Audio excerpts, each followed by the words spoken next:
Hindi natin pwedeng pagpaliban mga kapatid. Not tomorrow, not next week, or when na ano na tayo na ready na. Walang ready na sinasabi. Kasi ang mga anak ng Panginoon ay laging ready. Now is the day of salvation, not tomorrow. Because yung buhay natin, hindi natin hawak. Hindi natin pwedeng sabihin, Lord, wag mo muna akong kunin. O kaya yung kapitbahay natin, Lord, o yung mga mahal natin sa buhay, Panginoon, hindi ko pa siya nasyaran. Pero may time pa tayo, gamitin natin ito para sila ay mabahagihan. Sapagkat ano ang pangako ng Panginoon?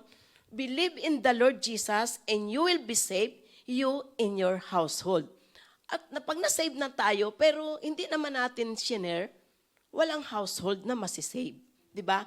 Kaya nga sabi ni Lord, this is the way na pati yung mga loved ones natin, yung friends natin, yung ating mga pamilya ay masave because of our life.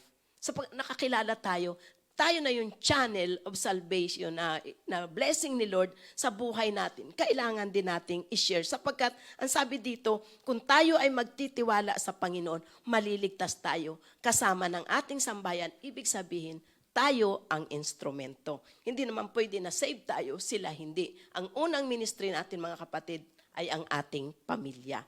Kaya nga, ang sabi dito, magtiwala tayo sa Panginoon para yung i-share din natin yung ating tinanggap na kaligtasan sa kanila sapagkat ito yung pangako na ibinigay ni Lord sa jailer na to. Once na siya ay nag-accept kay Lord as personal Savior, saved na siya at ang kanyang buong sambahayan. Kaya this is the time at not tomorrow.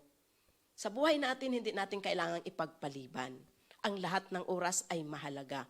Maraming paraan, hindi man natin siya nakakarap. Kung tayo ay may pangamba, unahan natin, daanin muna natin sa prayer and worship, ilapit natin sa Lord, ihahanda siya ni Lord. Kagaya ng jailer na to.